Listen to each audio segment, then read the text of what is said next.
Hello, and welcome to another episode of OrcusDorkus' RPG Shenanigans.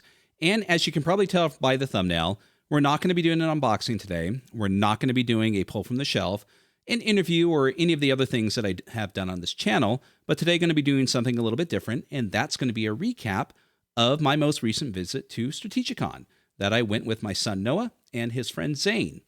And so, without further ado, let's see how things went.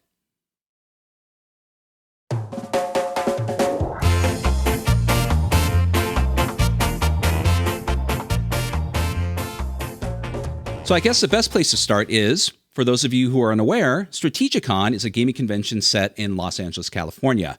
It has been around Southern California for some time now, in one incarnation or another, in several different locations since 1977. So I think that makes it probably one of the longest running conventions since the inception of the hobby. Currently, though, it runs out of the LAX Hilton, Los Angeles, California, downtown area. And it runs 3 times a year at this location, during President's Day weekend, during Memorial Day weekend, and also Labor Day weekend. And for each one of these conventions, it also goes by a different subcategory name. The one in February being known as OrcCon, the one during May being known as GameX, and the one in September known as Gateway. And I've been going to this convention for some time now. First time that I went, I took my son. And it has kind of been a reoccurring thing that we do every year. Each time, my son will bring, one or more of his friends to experience the mini games that they want to play down there, while I either, play games with them, play other games, and as they have gotten older and their interests have changed and no longer need constant observation and babysitting, they go do their thing and I do mine. And it is an absolute blast. It is something that I look forward to every year. We try to go at least once a year. If we're lucky enough, we may be able to go twice. But for now, it is definitely something that it is a highlight event that at the very minimum we go to once a year and enjoy. And each and every time has been fantastic. And likewise, I have made and met friends there that have become lifelong friends that I continue to meet there. And meet other interesting people as far as, who is around the gaming community, whether it be creators, vendors, or just, general fans of the hobby. And not just role-playing games, but of course, there are people there who are playing board games. There are people there who are playing card games, LARPing, miniature warfare games. Pretty much everything you can think of is there. And, once again, it is an absolute blast. So that's pretty much it about Strategicon in a nutshell. So what did I do there? Well, let's see.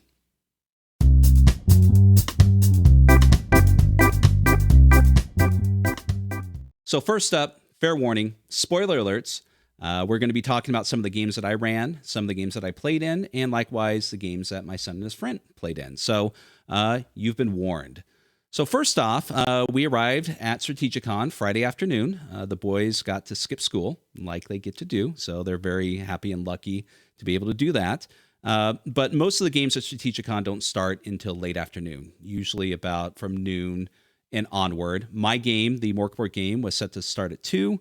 So we get there, hang out, and just kind of, mosey around. I go talk to some of my friends that are there, check out my friend's game booth to see if he, at the vendor hall to see if he needs any help with anything.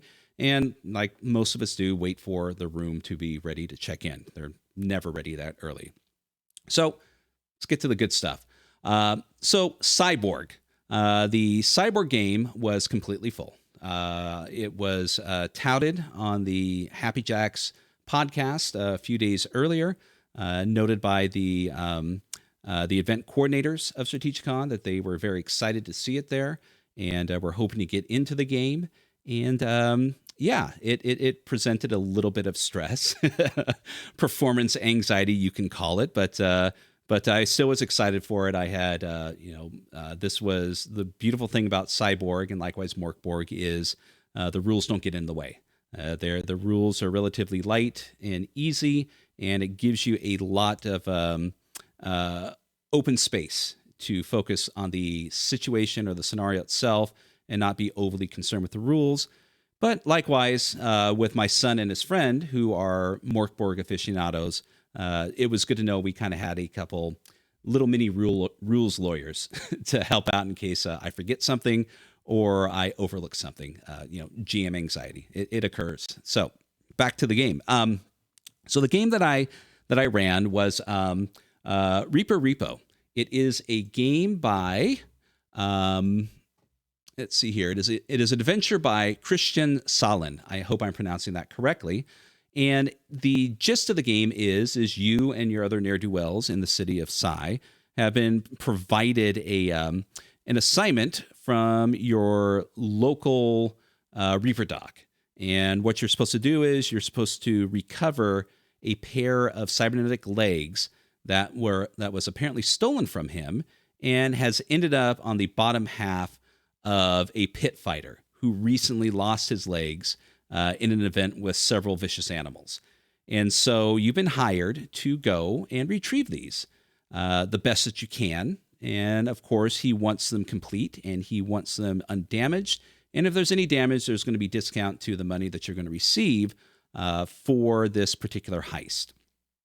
So the problem is these pair of cybernetic legs that are attached to this pit fighter who goes by the name of Steel Jackhammer is holed up in his luxurious apartment on day 2 or 3 of an absolute hedonistic bender. Booze, drugs, VIP, men, women, wild animals, everything you can think of. And so it is up to the player characters to go in there and see if they can get into the party, hopefully recover the legs from Steel Jackhammer and make it out again. And there's a variety of NPCs that you could play off of for the player characters. There's random events that can occur as crazy and out of left field as you would come to expect with a game like Cyborg or pretty much any sort of cyberpunk type game, causing havoc, mayhem, and chaos as they try to traverse this hedonistic party to get their score and get out. And it was an absolute blast. It's one of the things that I found I needed to do with it, though, is there is a lot of time-sensitive tracking within there. The movement of their mark, Steel Jackhammer, he randomly moves from room to room. But so I printed out a map, and it just made it easier to track the movement of the player characters and their mark, Steel Jackhammer, as they try to make their way to find him and also get through the utter chaos that is going on. And it made it easier. And it made it easier for the player characters to remember who was in what room they went to. And if they happen to see Steel Jackhammer, they can track him a lot easier as far as locating him. So, but like any cyberpunk game, stuff's going to go wrong. Shit's going to go south, and it most certainly did. The chaos involved a variety of things like cybernetically enhanced tigers, various drug dealers, the attack of a group of people who were looking to kidnap one of the VIPs in there. There was a variety of drugs in the in the apartment. So one of the player characters decided to grab as many as they can and make themselves a literal cocktail of death. And they decided to try this concoction out on a few people, and stuff happened that you could completely imagine that it occurred. So what I did was depending on what drugs they put in there, I just rolled the equivalent of a Constitution check in Morkborg to see if the drugs affected them, and if they did, we just went down the list and combined all the effects together, and it made for a fantastic experience. They had a blast with that. There was explosions, there was grenades, there was bodies being flown and flung off the balcony as these explosions occurred. They were lucky enough to corner and take out and run off with Steel Jackhammer's body and get his legs and return it to the Ripper dock. But unfortunately, they did not take the more stealth approach to things, and come to find out at the end that they were recorded. And at the next event, the next fight, their images were shown up on screen as those who stole the legs and left Steel Jackhammer to die. So therefore, The entire law enforcement of the city of Psy is now out to get them. And if this was an ongoing campaign, this would lead to a lot of fantastic, wonderful events that they would have to traverse and excel against. I absolutely love Morkborg.